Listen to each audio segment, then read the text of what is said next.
Hi everyone, in this video I'm going to be reading a description about the Bugis people from the 1800s. I'm Laluka and welcome to my channel Laluka Ancestors, a channel about the Bugis people and other Austronesian peoples of maritime Southeast Asia and beyond. So the book that I'll be reading from is called A Descriptive Dictionary of the Indian Islands and Adjacent Countries. It's by John Crawfurd and dates back to 1856. So let's have a read. It's really interesting to read about the Bugis people and how people back in the past described them. Bugis, the name given by the Malays to the dominant people of Celebes. So Celebes is the old name for Sulawesi, who call themselves Wugi, of which no doubt it is a corruption.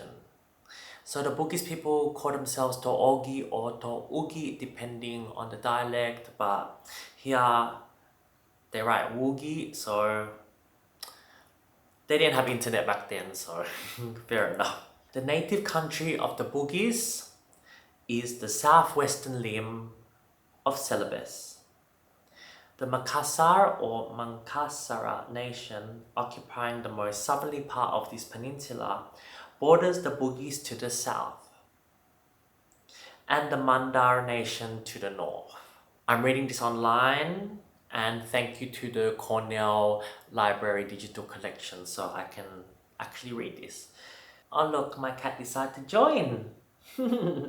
Like the Malays, they are, for the most part, a maritime people, and it may be suspected that the original seat of their civilization was the shores of the interior lake Labayo or Taparang Danau, a collection of navigable water said to be about 25 miles in length, surrounded by fertile land, at present well cultivated and peopled. I think they're referring to Danau Tempe, which is a big lake in South Sulawesi, and the Bugis word for lake is Taparang. The people who speak the Bugis language are, at present, divided into many small states and seem never to have been united under one government.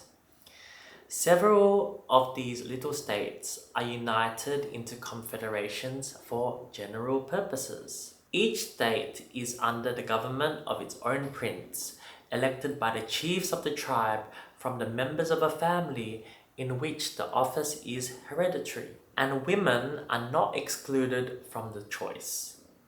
The princes so elected form a council, which must be unanimous for the decision of all matters of common concern. The Confederacy of Boni consists of 8 princes, and that of Waju of no fewer than 40. When they write Boni, they're referring to Bone, and Waju, they're referring to Wajo. So I don't know if that's just the old name or just a corruption of the names. The Bugis are among the most advanced people of the archipelago. They have long possessed all the domesticated animals and cultivated the useful plants known to the civilized inhabitants of the more westerly islands. They understand the working of the useful metals and wearing of cotton and the manufacture of cloth from it. They had framed a native calendar, although they had no epoch. The year of the calendar is solar, consisting of 365 days and divided into 12 months, each with a native name. It commences with the 16th day of May of our time, 8 of its months containing 30 days, 3 of them 31 and 1 32. Bless you, Enzo. But above all, they possess the art of writing, having invented an alphabet which expresses with adequate precision the native sounds of their language, a language that is softer than the Malay, for even its liquids do not coalesce with other consonants. And every word must end either in a vowel, an aspirate, or the soft nasal ng. The Bugis do have their own historic alphabet. It's called Lontara. I think that's how it's pronounced. Sorry, I'm still learning. That's why I need to go back to Sulawesi and learn how to pronounce these words correctly, but I think it is Lontara. But I would disagree with saying that it matches precisely with the sounds of the Bugis language, because there's some words you can't actually spell.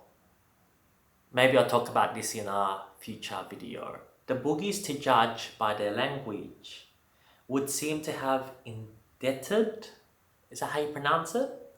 To the Malays and Javanese for a large amount of their civilization. Thus, the names of cultivated plants and domesticated animals are, for the most part, taken from the languages of these people. So are the names of the metals, terms connected with the useful arts, navigation, numeration, and even law and religion. I'm not 100% sure of this because Bugis is an Austronesian language, so of course there'll be similarities with Javanese and Malay words. But yes, I guess when it comes to new technology or things that are new to the Bugis that are not original from there, they would have adopted these different words. The Bugis also took words from other languages such as Portuguese.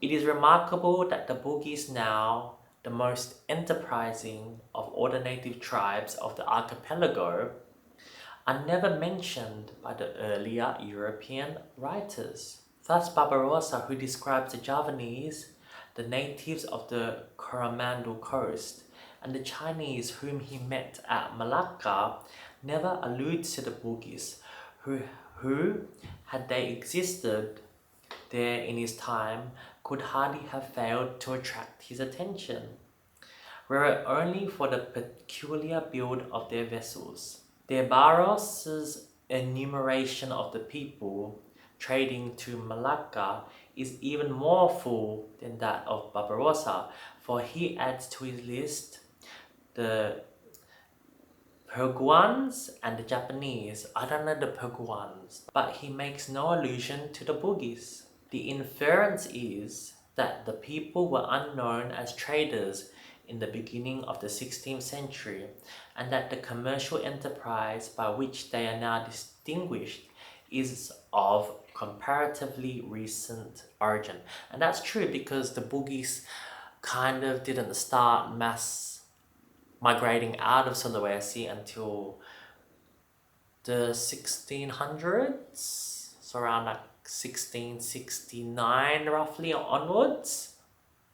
Even their native country, according to their Barros, was not discovered until 1525, and when that happened, the country, instead of being considered by the Portuguese as one great island, was thought to be an aggregation of many islets, the people of which were thought to be in a very rude state, clothed in the bark of trees and unacquainted with all the metals except gold. The first distinct notice we have of the Bugis is derived from native authority, and their early commercial enterprises do not seem to have extended beyond the neighboring Spice Islands. In the native annals of the state of Malacca, they and the people of Makassar are represented as harassing the trade of Malacca by their piracies in the time of a prince called Mansur Shah, whose reign began in the year 1374.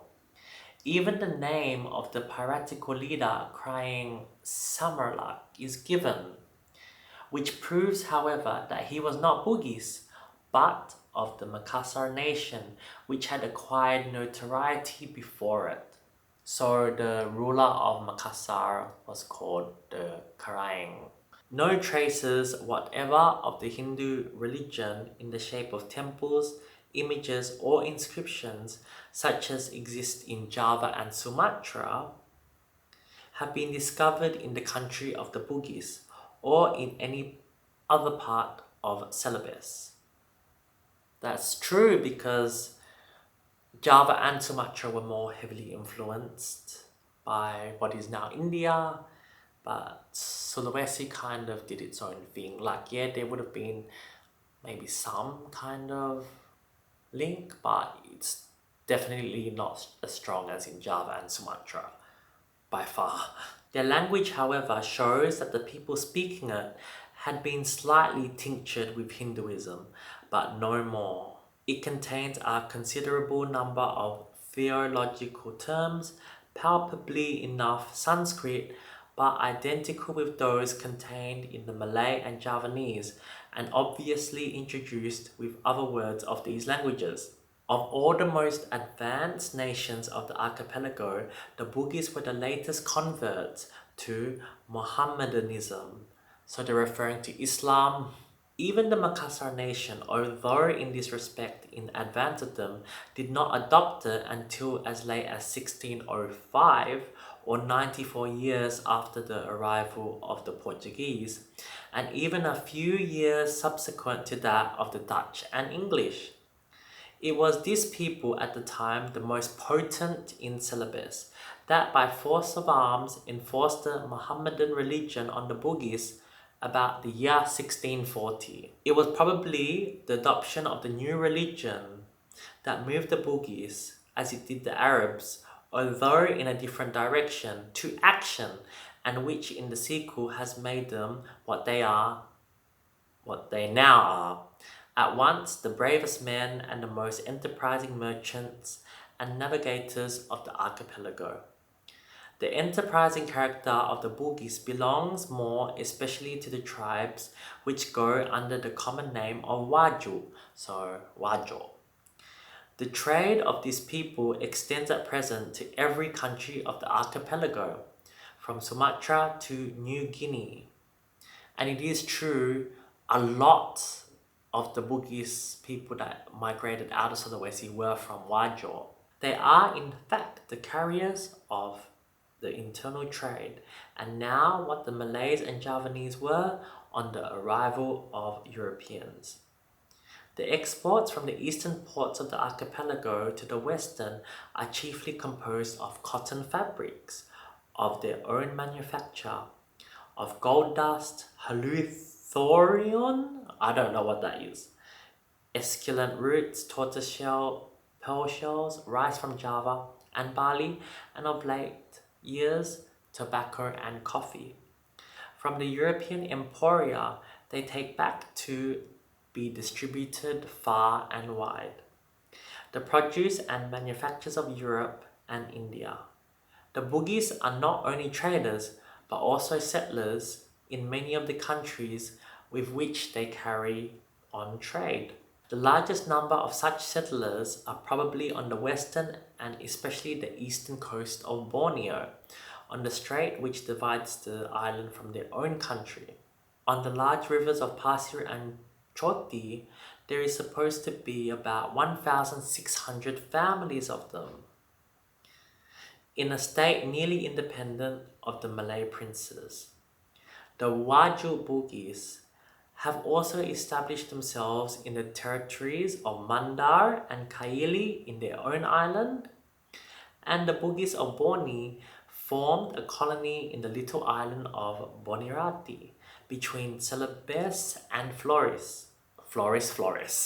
In the European settlement, they formed considerable communities, living in separate quarters and preserving their own manners and language. Thus, in Singapore, by the census of 1849, they were found to number 2,269. Altogether, the number of the Bugis praus, so maritime craft, usually known by the name of Padewakang, carrying on foreign trade, is thought not to be short of 800, of the burden of about 50 tons each. In their navigation, they use charts and compasses, the former from European originals with the names in the Bugis character, and the last made for them by the Chinese of Batavia. Batavia is the old name for Jakarta. The account which Mr. Marsden gives of these people as he saw them at Bencoolen above 80 years ago is worth quoting. The Makassar and Bugis people, says he, who come annually in their prows from Celebes to trade at Sumatra, are looked up to by the inhabitants as their superiors in manners. The Malays affect to copy their style of dress, and frequent allusions to the feats and achievements of these people are made in their songs. Their reputation for courage, which certainly surpasses that of all other people in the eastern seas, acquires for them this flattering distinction. They also derive part of the respect paid them from the richness of the cargoes they import, and the spirit with which they spend the produce in gaming, cockfighting, and opium smoking. History of Sumatra, page 209. I'm so sorry for my reading. The writing's really small here. Plus, I'm not a very good reader. So that was a really interesting read. It gave a rough description about the Bugis people in the 19th century. The information can be considered a bit outdated now, and some information wasn't entirely correct from what I understand, but I think it's a good generalization of what the Bugis people were like. So to me, a big part of the Bugis story is a story of diaspora, so people moving away from their homelands, and that resonates with me because my parents moved from their homeland to Australia. And it seems like a lot of other Bugis did that throughout the centuries. So yes, anyways, thank you so much for watching. If you like this video, please leave a like, and I'll see you next time.